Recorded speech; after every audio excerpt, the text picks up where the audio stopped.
Olá, amigos. Com vocês, mais um programa Capital Mística. E hoje temos aqui novamente a presença do nosso convidado Jorge Ouro, um bom amigo que eu estou sacrificando. Por que é que eu estou sacrificando um bom amigo?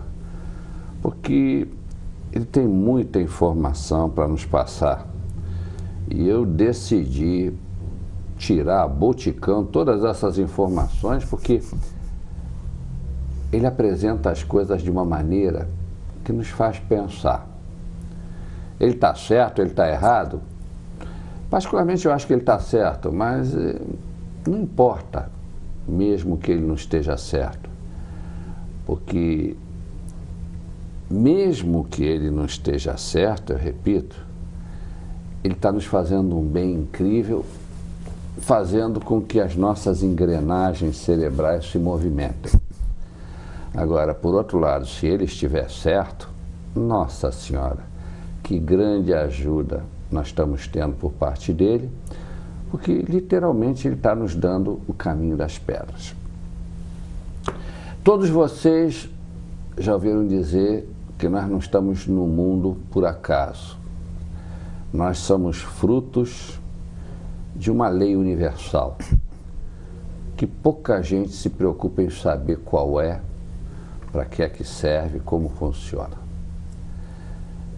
Essa lei tem uma série de nuances e há 3 expressões dessa lei universal que deveria ser um estudo obrigatório de nós, cada um de nós, realizar, para nós entendermos bem a nossa missão nesta vida, ou nas vidas que nós vivemos, se é que a teoria da reencarnação realmente é correta. Que 3 aspectos da lei universal nós deveríamos estudar? O aspecto do karma, o aspecto justamente da reencarnação e o aspecto do livre-arbítrio. Temos observado que há muita confusão entre karma, livre-arbítrio e uma outra palavrinha que eu ainda não citei, mas vou citar agora, o famoso Dharma. O que é Dharma, o que é karma, o que é livre-arbítrio? E é justamente para falarmos disso que eu trouxe aqui o meu amigo Jorge Ouro, para que ele nos dê subsídios para pensarmos sobre esse assunto tão importante. Jorge, amigo, mais uma vez bem-vindo. Muito obrigado pelo convite novamente. E já te passei tua missão, portanto, o que é que você está esperando para começar a falar? Aqui, né? Uma coisa que é muito interessante, né? A gente até comentou rapidamente no outro programa, é que assim, que antes no Oriente tudo era oculto, né? Você fazia as coisas inconscientemente e o conhecimento ele era mantido reservado, velado, né? E de propriedade de alguns centros iniciáticos somente, né? A partir de 1921, depois de 1924, mas esse intervalo, então ocorre o que se chama de, antes era ex-oriente lux, assim, a luz vem do Oriente, né? Oriente lux. A partir desse período, aí é o ex-ocidente lux, a luz vem do Ocidente. Aí então, quando o olho do mundo ele se desloca, né, do Oriente para o Ocidente, todos os valores espirituais se deslocam para o Ocidente, a coisa toda passa por um processo de simplificação, onde há a obrigação de se traduzir o oculto, de se traduzir o secreto, o segredo, o iniciático, em uma linguagem coloquial. Ou se traduz esse conhecimento oculto para uma linguagem que a gente consiga colocar em prática, ou ele de nada serve. E não adianta mais você vir conversar sobre a coisa reservada, sobre o segredo, e vir estar vestido de capa, espada. Tá? Não é mais essa tônica. Obrigatoriamente, todo conhecimento tem que ser adequado ao dia a dia. Antes, se dizia que existia um caminho que era o Mahayana. Maha em sânscrito é grande, M-A-H, e Yana, Y-A-N-A, era a grande barca. Grande barca era um caminho de iniciação que dizia o seguinte: ajude a humanidade inteira.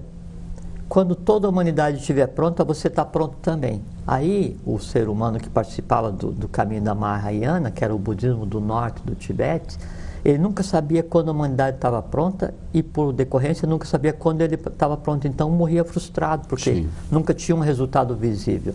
Depois, então, com o princípio de ocidentalização, com o budismo do sul do Tibete, eu cito o Tibete porque ele era tido como o telhado do mundo e de onde vinha a luz do Oriente, né? Até que, quando existia o 31º Buda vivo da Mongólia, depois, quando ele some, aí isso passa para o Brasil, para o Ocidente, para o Brasil. Aí existia a Hinayana, pequena barca, Hina, H-I-N-A. Hinayana diz o seguinte: esquece da humanidade, se aperfeiçoe, quando você estiver pronto, vai ajudar a humanidade. Aí, então, gerou todas as ordens de monges budistas, trapistas, ascetas místicos, yogis, esses assim. Só que, como você não sabia quando você está pronto, você passava a vida inteira tentando se aprontar e nunca ajudava a humanidade. Aí, então, com a vinda do segredo, com a vinda da luz do Oriente para o Ocidente, se criou um conceito que é o Vajrayana. V-A-J-R-A, Vajra, é raio em sânscrito, é o caminho da instantaneidade. Então, esse caminho implica o seguinte, em que você evolui ao mesmo tempo que você evolui a humanidade. Entendo. Então, toda a evolução, toda a iniciação, todo o processo de integração ao meio cósmico, ao humano, ao divino, ao bem, ao bom, ao belo, ele obrigatoriamente se faz no meio normal de vida, não é? Na cidade, convivendo socialmente, mudando você e mudando o entorno de uma maneira simples.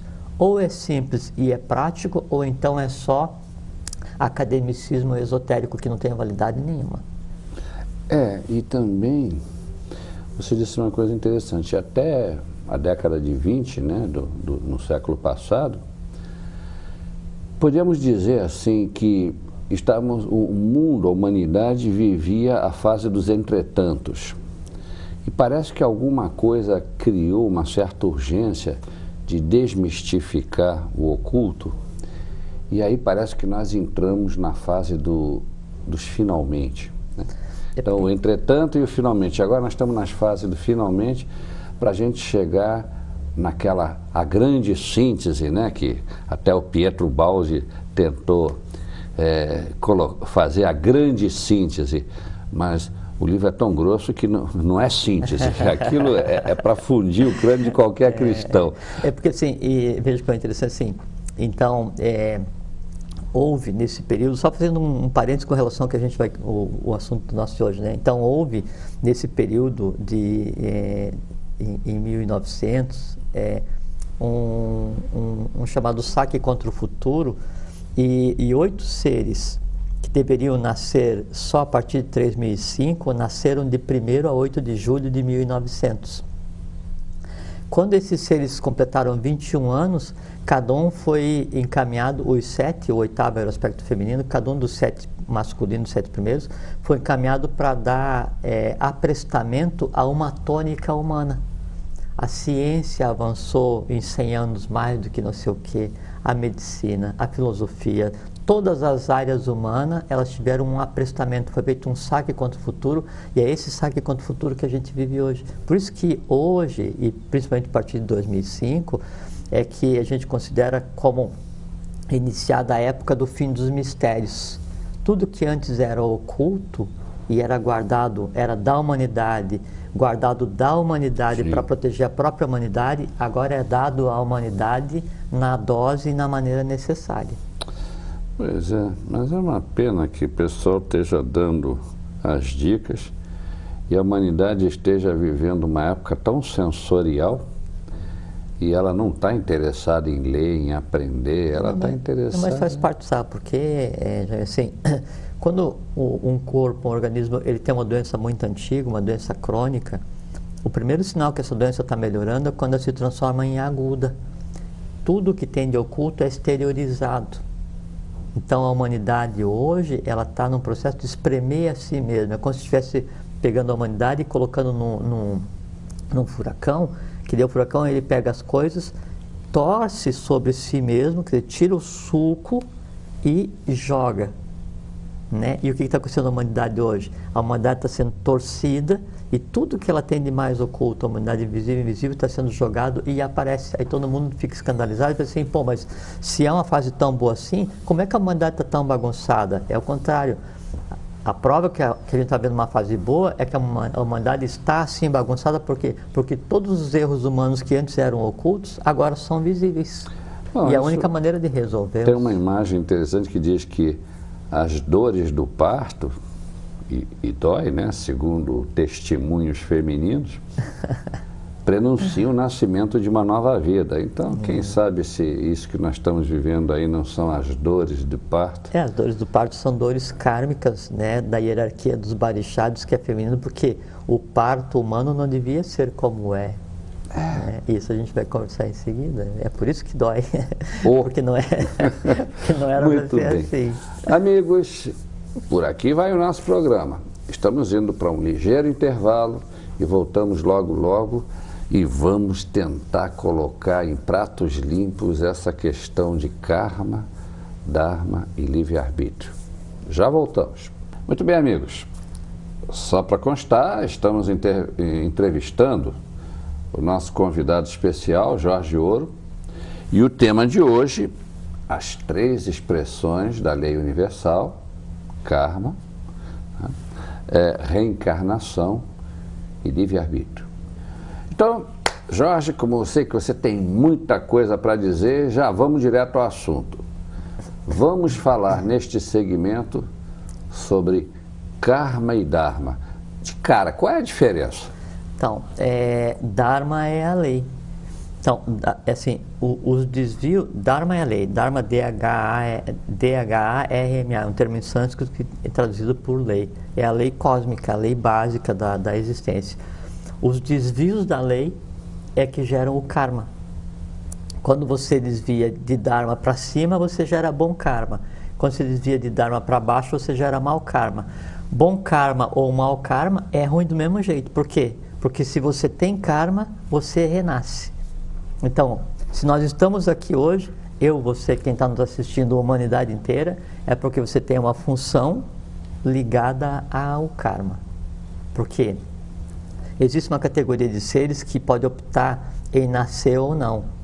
São os isentos do karma, né? São os adeptos independentes da grande fraternidade branca. Não tem nada a ver com essa que se você se associa na internet, porque são seres que vêm desde a época da Atlântida, mais de 1 milhão de anos atrás. Então, eles optam por nascer para ajudar a humanidade. Qualquer um outro ser que venha para ajudar a humanidade, Krishna, Buda, o Joshua Ben Pandira, o Jesus da igreja, que tinha irmão gêmeo, não sei o que, essa coisa toda,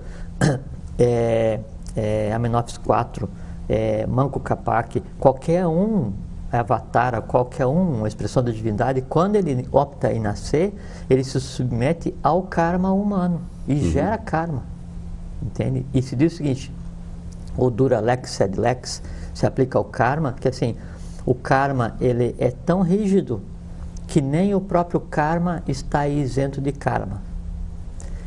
E com relação ao karma, se diz também, se você, por desígnios da lei, conseguir compreender a mecânica do karma, você está isento do karma. E se você está isento do karma, você opta em nascer ou não conscientemente para ajudar a humanidade. De tal maneira, né, complexo é o karma. E o que é o karma, então? Karma então, é muito comum, assim como é muito comum o pessoal explorar essa questão de elementais, astral, viagem astral, não sei o que tal, o pessoal fala sem saber e explora as pessoas bem intencionadas a respeito disso. É muito comum também com relação ao karma. Não, outro dia eu vi um anúncio de um curso que você ia fazer para daí ativar um DNA sagrado que te livrava do karma. Isso é impossível.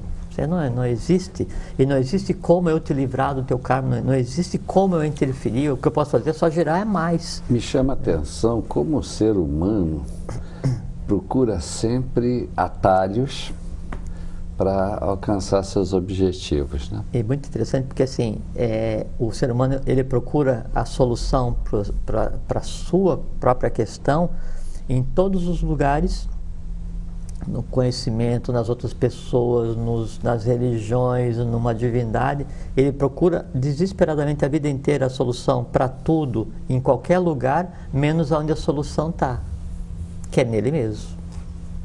Né? Não tem jeito. E então assim, o que é o karma, né? O karma são desvios da lei, desvios de dharma. Quem desvia da lei? Qualquer um de nós e qualquer um outro ser que também tenha existido. A gente pensa, por exemplo, assim, que os Atlantes, na sua perfeição, não geraram karma? Geraram, e geraram um karma tão cabeludo que ainda agora ficou para resgatar. A gente pensa que os lemurianos, na sua pureza de cíclopes, não geraram karma? Geraram. A gente pensa que os Pitris Barishads, né, do planeta que nos antecedeu, o aspecto feminino, a hierarquia feminina, não gerou karma? Gerou pesado. Uhum. A própria existência cósmica, da maneira como ela é hoje, ela decorre de um karma, né, da opção do quinto planetário em não ter querido contribuir para a evolução humana quando ele disse o não cósmico, que é a queda dos anjos, e caiu realmente uma hierarquia angelical com mais 777 mil devas, né, e a queda de Lúcifer, que não tem nada a ver com o conceito de diabo, assim, que é uma invenção da igreja, né? Então, inclusive isso, né, dispara um processo kármico. Então, hoje, quando nós vemos aqui na superfície do planeta Terra, então nós estamos envolvidos com o karma individual, com o karma familiar, com o karma de nação, com o karma de gênero humano e com o próprio karma cósmico da razão das coisas estarem assim. Karma é isso, é o desvio da lei, né? E o que é o desviar da lei? É você fazer aquilo que necessite uma ação para voltar ao equilíbrio. É a lei de Newton, que a toda ação corresponde a uma reação de igual módulo e sentido contrário. Karma é exatamente isso. Quando você faz alguma coisa, né, um desvio da lei, a gente comentou, por que matar é errado? É pecado? Não, pecado não existe. Matar é errado porque você está privando aquele ser de evoluir. Por que pensar alguma coisa, pensar o mal é ruim, gera karma? Por quê? Porque quando eu penso o mal, uma emoção ou um conhecimento eu uso para o mal, eu estou criando um ser no plano do astral ou um ser no plano da mente concreta que ele cria um desnível cósmico ligado à minha pessoa. Isso gera karma, porque ele vai se entrelaçar e vai gerar uma ação no mundo físico. Eu estou constatando, portanto, que, meu Deus, como nós temos trabalho de casa, né? Muito, porque essas são as lições que a vida nos traz e a gente aprende vivendo, né? Na escola. Agora, para repassar bem esse conhecimento, você tem que fazer o trabalho de casa. E esse trabalho de casa, meu Deus, o professor é exigente, te dá um bocado de trabalho de casa, porque... Mas te dá muita competência e bastante lápis para resolver, né? Agora, ainda assim, bem. Tem uma coisa assim, que é muito interessante a gente esclarecer, que assim, o karma, então, é um mecanismo ultra complexo, né? Agora, não é tudo que acontece na nossa vida que é decorrente do karma. Por assim, eu vou atravessar a rua ao meio-dia com os olhos fechados e eu sou atropelado, isso é karma? Não, isso é burrice. É verdade. Não é? Não, karma é aquilo, assim. Como bem diz o pessoal da Terra, uma coisa é uma coisa, outra coisa é outra coisa bem diferente. Outra coisa duas são coisas parecidas, nem por isso são iguais. Né? Exato. Exatamente. Então, há o desígnio kármico, né? Que é aquilo que te leva a necessidade. Só que ele é um processo complexo. Por exemplo, assim, o karma, primeiro assim, como é que o karma é registrado? O karma é registrado atomicamente, quer dizer, é registrado a nível de átomos cosmicamente. Então tem a categoria dos kumaras, são regentes planetários. O kumara se divide em makara e asura, outra categoria de seres. Os asuras se dividem em 3 categorias: asuras, lípicas e chefes dos elementais. Depois se divide dos elementais que a gente conhece, que a gente já conversou a respeito. O lípica, veja que tem toda uma categoria cósmica de seres, né, os lípicas, ligados à anotação kármica. Quem move, quem registra o karma ligado às existências, às mônadas, aos seres, são os lípicas, por isso são chamados esotericamente de lípicas anotadores. Lípicas, L-I-P-I-K-A-S. É a categoria de seres cósmicos encarregados de registrar o karma. Só que é o seguinte, não tem uma caderneta lá que fica com o meu nome. É o processo de registro que fica ligado à minha individualidade. Quando eu passo pelo processo que a gente chama de morte, então fica um registro, fica 7 átomos da minha existência. Quando eu vou existir novamente, isso se desenrola e atrai aquilo que eu tenho que resolver. Entendo. Entende? Isso é o karma. E aí, tanto o bom quanto o mal gera karma, né? E a única maneira de resgatar o karma é existindo. Por isso que o caminho para você se isentar de karma, primeiro é você resolver o que você tem dependente. E a vida vai te colocar isso na medida que você for vivendo. E segundo, é você viver com neutralidade para não gerar mais. A função da vida é evoluir, não é gerar karma. Se fala que o ideal é atravessar o Mar Vermelho sem molhar os pés. O Mar Vermelho é uma analogia com o Mar de Tamas, que tem Sattva, Rajas e Tamas. Sattva é o dourado, o Rajas é o amarelo, o azul, e Tamas é o vermelho. Então a matéria tamásica é o ir e vir humano, que é assim, as ações e reações responsáveis pela geração kármica. E sempre assim, se eu fiz, eu pago, só que eu posso pagar agora o que eu fiz, o que minha família fez, o que a nação onde eu vivi antes fez, o que a raça humana fez, o de todo mundo. Olha, caramba. Então, o mercado aí o mercado editorial está cheio de livros sobre karma, dharma. Cada autor diz uma coisa diferente, mas na realidade não é difícil entender. E eu hoje me dou conta de que o dharma justamente é que provoca o karma, né? E muita gente tem medo de karma, e quando alguma coisa vai mal, ou quando alguém não se dá bem com alguém, a gente vê, é meu karma, essa mulher é meu karma, esse marido é meu karma. Nesse caso é. Ah, meu Deus, mas é gozado. E o pessoal às vezes fala, mas não tem perfeito entendimento das leis, das causas, dos porquês. E a verdade é que esses assuntos, amigo Ouro, têm que ser super debatidos para ver se as fichas caem e as pessoas deixam de se complicar tanto na vida, né? Porque, caramba! A vida é maravilhosamente simples. Nós é que complicamos. Sem dúvida. Isso eu já adquiri esse conhecimento. Nós é que complicamos nossa vida. Falando em complicar, vamos para um intervalo. Depois do intervalo, nós vamos descomplicar. Aí nós vamos conversar no próximo segmento sobre reencarnação. Vejam, vou dar uma pista. Se a gente só tivesse uma vida e fizesse um mau dharma, a gente criava um karma, mas não tinha jeito. Ou ia para o céu, ou ia para o inferno pagar pelas expiações. E Deus é tão grande que Ele está sempre nos dando oportunidade de tentar consertar o nosso dharma através do karma. Então é por isso que nós reencarnamos. Falei alguma besteira? Certíssimo. Hã? Vamos para os comerciais e depois o Jorge vai explicar isso direitinho para nós. Muito bem, amigos. Estamos entrevistando Jorge Ouro. E neste segmento nós vamos falar sobre a reencarnação. Jorge, explica aqui para nós.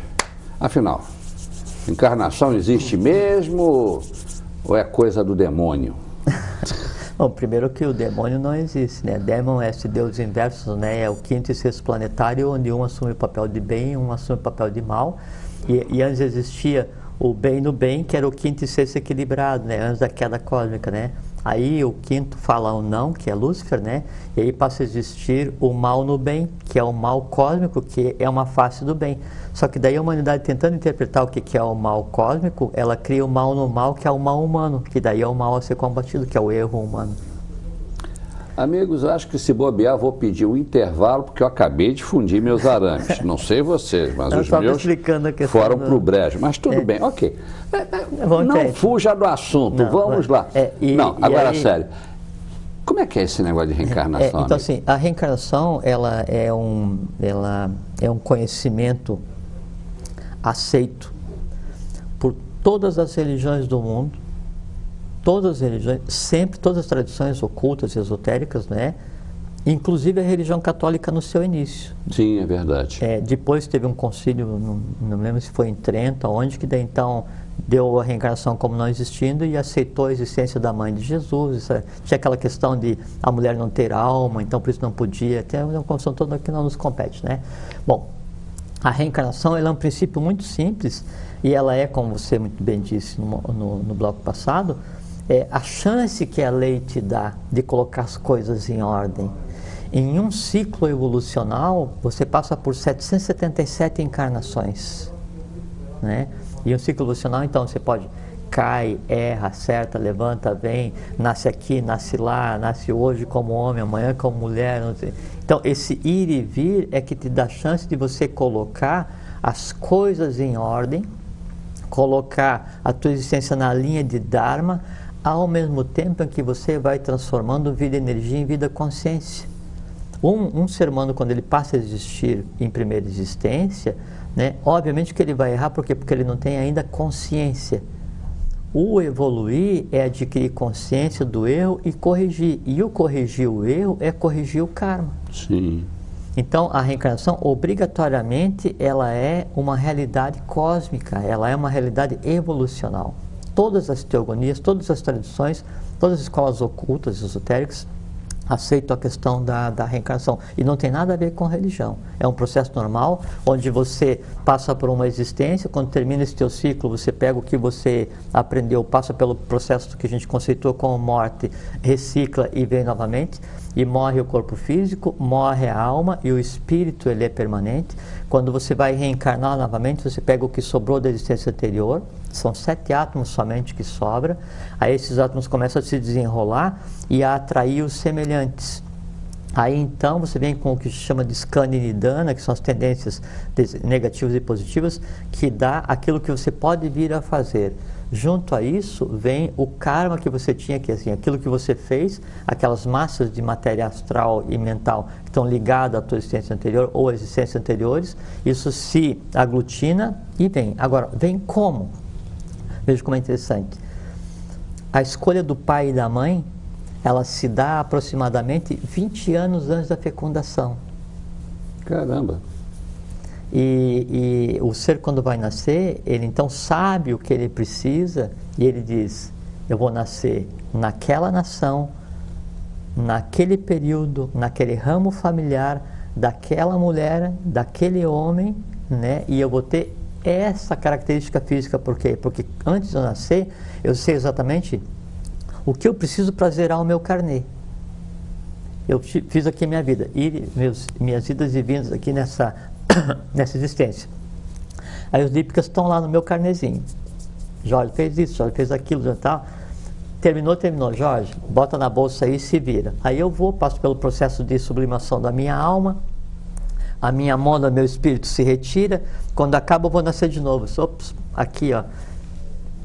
Bom, para resgatar isso aqui vai ser dureza, eu vou ter que nascer lá, daquela mulher, daquele homem, e eu vou ter essa característica física, vou ter esse problema, vou ter uma deficiência, eu escolho o que eu tenho que fazer para... No ocultismo se diz que, digamos, esse espírito, né, que ele vai fazer o planejamento da próxima missão dele, né? E aí costuma-se dizer que ele faz esse planejamento num lugar chamado a Sala dos Passos Perdidos. Né? Isso é uma antropomorfização, né? Porque exato. Quando ocorre o que a gente conceitou como morte, então as enzimas começam a ser liberadas no organismo para devolver o plano solar e lunar para o Sol e Lua, e aí O corpo vital se desagrega depois de 3 dias e a alma pode demorar de 3 dias a 300 anos para se dissolver, depende da densidade da criatura. Depende do que você aprendeu em vida, você vai se dar conta que passou pelo processo da morte, né? E se diz que a morte é a maior de todas as mentiras, porque é só um passo adicional, mais nada. Aí, então, no processo da morte, você vai continuar evoluindo normalmente enquanto a alma vai ser sublimada. O resultado, então, se soma, né, ao que você tinha com experiência. A partir disso você tem o impulso de vida, mas não funciona no nosso processo de mente concreto, até porque quando acontece isso, eu não estou conseguindo planejar, eu não tenho corpo físico, não tenho nada antropomorfizado para saber assim, não, eu vou me sentar aqui e vou planejar. A gente usa a analogia do carnê e tal, para a gente conseguir fazer uma imagem mental e entender o impulso que me leva a nascer novamente. Então eu escolho pai e mãe, eu escolho com 20 anos de antecedência, aí a fecundação depois de determinado período, só que eu consigo entrelaçar definitivamente o corpo com o espírito, e isso está ligado à questão da circulação do sangue no feto. Então, para entender o processo, a gente tinha que discutir a questão da embriologia oculta, discutir a anatomia oculta do homem, para entender em que momento é que existe realmente a fusão do corpo, alma e espírito. Não, essa existência ela vai para frente. Agora, sempre ela tende a repetir os 7 ciclos da raça humana. Então, a raça bórea não tinha corpo físico, a raça hiperbórea não tinha corpo físico, a raça lemuriana tinha, mas não tinha individualidade. Depois vem o 4º período, que é a raça lemuriana, que é a mente concreta. Sim. E o 5º, que é a raça ariana, que é a mente abstrata. O ser humano, quando ele está no processo de desenvolvimento na mulher, ele passa por essas 7 fases embrionárias e dá para ver perfeitamente. Depois que ele nasce, então ele passa ainda por um período de 0 a 7, onde ele não está assentado fisicamente. Aí a criança, então, ela confunde ontem com hoje, ela escreve espelho, são todos indícios que ela ainda está numa realidade intermediária entre a existência física e a existência abstrata. Sim. E nesse período, então, a criança ainda tem ativo o sistema pineal, pituitário e timo, que a transforma num ser intermediário, angelical. Por isso que se diz que toda criança é um anjo. Né? Não no conceito que se dá de anjo, mas ela é um ser intermediário, porque ela está ainda se ajustando ao que vai vir a ser karmicamente. Interessante isso. Você comentou agora há pouco a questão do homem e da mulher. Todo homem não tem a mulher que merece, todo homem tem a mulher que precisa. Toda mulher não tem o homem que merece, toda mulher tem o homem que precisa, porque o homem que a mulher merece é o aspecto masculino que está nela, pai e mãe cósmico. A mulher que o homem merece é a mulher que está nele. Por isso que sempre a relação Barixada e Agnisvata, 2 hierarquias distintas, 2 planetas distintos convivendo no planeta Terra, sempre vai ser caótica. Por quê? Porque é uma convivência kármica em essência. Sempre eu vou achar uma mulher que vai apontar os meus erros. Por quê? Porque ela me ajuda a resolver os meus erros. Sempre eu vou encontrar um entorno que aponte os meus erros. Por quê? Porque isso é que dá a tônica da minha evolução, porque a minha vida ela é feita para resgatar dívidas, desvios, desníveis meus ou dos que me antecederam. Isso é a vida. A vida ela é uma viagem a trabalho, não é uma viagem a lazer, não estamos de férias. Isso está bem claro. Olha, hoje realmente você ganhou seu dia, amigo. Você me deu um argumento fora de série. Hoje, quando eu chegar na minha casa, a primeira coisa que eu vou dizer para minha esposa é assim: mulher, você não tem o homem que você merece, no caso sou eu. Você tem um homem que você precisa e eu sou tudo o que você precisa. Olha, ganhei o dia. Ela vai ficar pasma, não vai ter mais condição de reclamar de coisa nenhuma. Eu só queria uma coisa muito interessante, que daí no dia que então a mulher cumpre todo o seu papel com relação ao homem e o contrário, eles não têm mais razão para ficar junto. Porque, mesmo? do ponto de vista evolucional, se ficar junto só aproveitando em idílio, isso gera karma e não é para se gerar karma. Aí não está legal. Aí eu vou chegar, já vou dar uma briga feia com ela. Temos muita coisa para resolver ainda. Vamos resolver mais alguma coisa. Tá muito bom. Como é que eu vou? Time que está ganhando não se mexe, não. Deixa eu viver meu karma com essa mulher. Mas, olha, interessante tudo isso, amigo. E logicamente, aquele negócio, quem está nos ouvindo, será? É assim? Mas de onde vocês tiram isso? Mas isso, na realidade, no duro, pode até ser verdade, mas a gente só vai saber quando a gente parte desse plano para o outro, porque no outro é que isso daí é a realidade.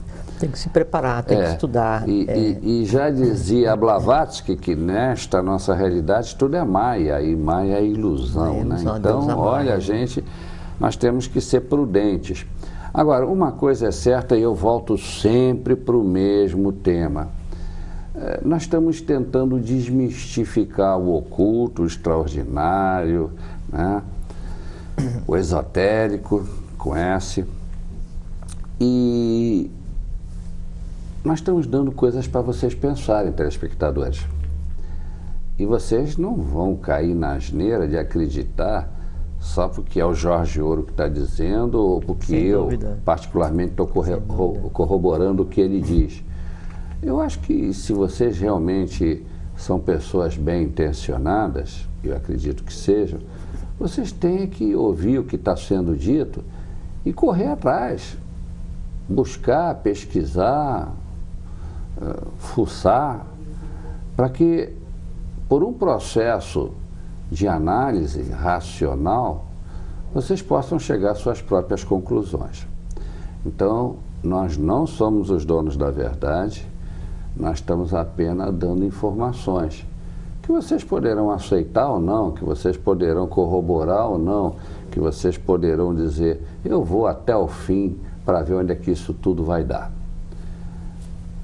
O lucro é de vocês, porque vocês vão crescer como seres humanos. Amigos, estamos indo para os nossos comerciais e logo depois, no último segmento deste programa, nós vamos falar sobre o famoso livre-arbítrio. Aguardem só um instantinho. Muito bem, amigos, estamos no último bloco deste programa, entrevistando o professor Jorge Ouro, e neste último segmento nós vamos falar sobre o livre-arbítrio, o famoso livre-arbítrio. Jorge, olha, eu estava pacientemente esperando que chegasse esta hora, porque no programa anterior, né, a gente já tinha conversado alguma coisa rodeando o assunto, mas você deve lembrar que eu falei de um poeta persa lá do século IX, né, Omar Khayyam. Ah, sim, lembro. Que ele escreveu um livro famoso chamado As Rubaiates, né, em que ele faz a apologia das mulheres, do vinho, e ele questiona tremendamente o significado da vida, o significado de Alá, de Deus, né? Não criticando, mas ele dizendo, eu estou perdido, não entendo, né? Dizem uma coisa, mas o raciocínio se contrapõe, né? E uma das coisas que ele questiona nas Rubaiates é justamente o livre-arbítrio, em que tem lá um verso, um poema que ele faz, em que ele diz que Alá escreveu no livro do destino tudo que se espera de nós. Ele sabe com antecipação de séculos se a gente vai acertar ou errar nas decisões que nós vamos tomar, porque afinal de contas ele sabe tudo. E no entanto dizem que ele é infinitamente misericordioso. Então, se ele sabe, por exemplo, no que tange a mim, ou no que tange ao coitado do Omar Khayyam, que o Omar Khayyam vai se perder em determinado processo lá da vida dele, cadê a misericórdia de Alá? O que é que ele pode fazer? Já está tudo combinado, já a queda de Omar Khayyam já foi prevista. E aí vem a famosa pergunta que eu estou pedindo socorro agora para você, amigo. E o livre-arbítrio? Como é que fica isso? Explica para nós, porque estamos perdidos. Então, primeiro com relação à questão do já está tudo escrito, né? Então, há uma determinante evolucional, não é? Mas eu não tenho tudo escrito. O futuro, ele está enrolado sobre si mesmo e ele tende a se desenrolar. Por isso a gente diz assim, que a gente diz, durante o desenrolar dos acontecimentos, quer dizer, o futuro ele é enrolado sobre si, e quando ele vai se desenrolando, ele se transforma em presente. Com relação ao astral, se diz que os astros inclinam, mas não obrigam. Então há uma tendência a isso. Quando você vai nascer, você tem as tendências positivas e negativas, skandhas e nidanas, que dizem que você pode vir a fazer isso. Além disso, você tem o teu lastro kármico para ser resolvido, ou karma positivo ou negativo, ou bom karma ou mau karma, que são os desvios de dharma. Só que é o seguinte, somente uma hierarquia cósmica tem o poder de decidir se quer ou se não quer fazer as coisas. E é a hierarquia jiva, é o ser humano, é o tal do livre-arbítrio. Porque então assim, você tem que fazer isso, você vai passar por aquilo, há uma necessidade que você faça. Aí você diz, não, mas eu vou usar o meu livre-arbítrio, né? E o seguinte, eu não vou por aí, eu vou interromper esse negócio, eu vou para o outro caminho, Esse ir e vir é o livre-arbítrio. E a coisa muito interessante é que assim, qualquer hierarquia não manifesta, que trabalha em função da lei, Dharanis, Dhyanis, Duijas, Yokanãs, Avataras, as categorias angelicais, todos os seres invisíveis, eles trabalham dentro de um conceito chamado instantaneidade, que tem uma característica muito legal, que é a seguinte, não geometriza, não tem mente concreta, ele não consegue prever o que fazer, faz. Já o ser humano, ele tem físico, vital, o astral e a mente concreta. Então você consegue estabelecer uma previsibilidade, você consegue decidir o que você quer fazer.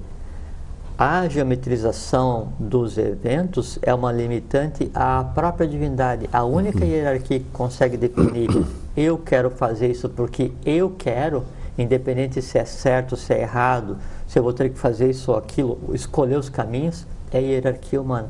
O livre-arbítrio é um poder que se coloca no plano físico acima das próprias determinantes do karma, do dharma e da própria lei. Depois eu largo com as consequências, mas agora eu decido. Isso é o livre-arbítrio. Então, nesse ponto, nós somos absolutamente livres. Totalmente livres. E cabe ao ser humano alguns poderes, algumas características que nem aos anjos cabe. Ou, complementando ainda, por exemplo, o conhecimento do ciclo futuro, ele foi dado em determinado idioma que só compete a uma parte do gênero humano ter acesso. Há outras categorias de seres, por mais altos que sejam, não é dado o acesso. E esse processo do livre-arbítrio, e daí vem uma coisa muito interessante, que é o seguinte, lembra do processo da alquimia, né? Que a alquimia é transformar o metal bruto em ouro, né? E obter lá a suma matéria, ou lápis filosoforum, que é aquilo que transforma tudo em ouro. Mas então, nós temos 7 chakras, né? Lembra? O Sahasrara, Ajna, o laríngeo, o Vishuddha, o Anahata, né? Aí o umbigo no esplênico aqui no baço e o básico, né? E aí, exatamente. E aí nós temos ouro, prata, cobre, mercúrio, ferro, chumbo, estanho. O que acontece? O transformar o metal denso em metal precioso é pegar essa parte mais densa, onde estão as emoções humanas, onde tem aqui o esplênico ligado a toda a questão do astral, eu tenho o Muladhara ligado a toda a questão da criação sexual física, né, que devia estar equilibrada com a criação mental, criação sexual física, mental, né? Então, o equilíbrio disso assentado no reino animal, que é o chakra que está nas coxas, no reino vegetal, que é o chakra que está no joelho, e do reino mineral, que é o chakra que está nos pés. Então, vejo que a humanidade se assenta nos reinos anteriores para resolver em si a questão divina, né? Eu tenho, então, primeiro sistema de evolução, segundo, terceiro, quarto, quinto, sexto, sétimo sistema, e o 8º, que é o próprio cérebro humano, junto com o sistema cerebro-espinhal, é quem comanda o ir e vir em todos os planos. A ninguém é dado. Isso é livre-arbítrio. O ser humano é um dínamo que liga todas as energias cósmicas que vêm desde o sol oculto até a alimentação e adquire o poder de criar em cima, no meio e embaixo, e de fazer o que bem entender da sua vida. E só a ele é dado isso. Isso é livre-arbítrio. Entendo. É um poder que a nenhuma outra categoria foi dado antes. E você agora citou também o negócio Reino mineral, reino vegetal, as coxas é Animal. o reino animal. Aham. E você vê, isso é só para lembrar que todo o nosso desenvolvimento de chakras, essa vibração transmitida pelos chakras, também tem essas 3 vibrações, lembrando que nós somos seres embutidos na natureza e não podemos prescindir da natureza, até mesmo para nós nos desenvolvermos em termos de vibração. Cada reino anterior gerou um Buda, né? Agzi Imune, Magzi Imune, Turzi Imune, Rabi Imune. Cada Buda, ele é a essência de um ciclo inteiro e que nos deu o corpo físico, vital, astral, mente concreta, a individualidade. E esse processo como um todo, né, ele tende, no ser humano que repete o universo em si, a criar a 8ª coisa, que seria o 8º chakra, que é o Vibhuti, que é quando do cardíaco se desenvolve um novo chakra, e então se equilibra no homem o cérebro e o coração, aspecto masculino e feminino juntos, aí então sim, ele usa bem o livre-arbítrio e cria conscientemente em todos os planos e usa a vida para evoluir e tem a sobrevivência que ele necessita. Então, o livre-arbítrio, a conclusão que eu chego, amigo Ouro, é que não é algo assim que me invoquei e vou fazer tal coisa e depois, se eu estiver errado, eu que me dane. Não é por aí. Não, O livre-arbítrio, na realidade, ele tem que seguir uma série de preceitos e de caminhos e tudo para você chegar a uma decisão a mais sábia, a mais lúcida, a mais racional possível, levando em consideração não só a parte mental, mas também o próprio processo intuitivo da pessoa, que ela sente por onde deve ir o caminho dela. Exatamente, perfeitamente. Porque a gente tem que lembrar assim que nós estamos participando de um grande e complexo jogo de xadrez, onde um movimento errado nosso prejudica o jogo como um todo. E uma maneira muito correta de a gente nos ver assim, imagine que nós somos um botão no painel, quando nós movemos a máquina que é acionada pelo botão. Então, qualquer movimento nosso, ele tem repercussão cósmica no presente, no passado e no futuro. Por quê? Porque a própria divindade depende de nós, porque nos cabe entender quem nós somos quem? A própria divindade em evolução. E isso nos dá uma responsabilidade. Sem dúvida, não é fácil, a vida é muito simples e baseada na responsabilidade. Muito bem, amigo Ouro. Olha, puxa, Passa rápido. passa rápido e me deixa desanimado, porque no que dependesse de mim eu ficava aqui o tempo todo conversando e fundindo os arames dos nossos telespectadores. Confesso que eu desconhecia esse meu lado sádico. Eu estou tendo um verdadeiro prazer em fundir o crânio dos nossos telespectadores. Me desculpem, tá? No bom sentido. Agora, uma coisa que você disse, uma coisa assim, muito interessante e verdadeira, você falou antes, assim, que a nossa intenção aqui é desmistificar, mas não botar nossa verdade para ninguém. Não. Questionem, sejam livres Sim. pensadores, busquem a sua própria verdade, porque essa é a única verdade, a de vocês, não a minha, não a tua. Não, mas eu não tenho verdade nenhuma. Exatamente. Na realidade, eu estou mais perdido que cego em tiroteio. Como todos. Jorge, mais uma vez. Muito obrigado. Muito obrigado. Espero Nos que você- encontramos novamente pelas esquinas da vida. Isso é uma satisfação. Espero que tenha sido uma hora honrada para todos, que a gente tenha feito valer essa hora de vida de todo mundo. Eu acho que sim. Eu penso que sim também. Amigos telespectadores, semana que vem tem mais.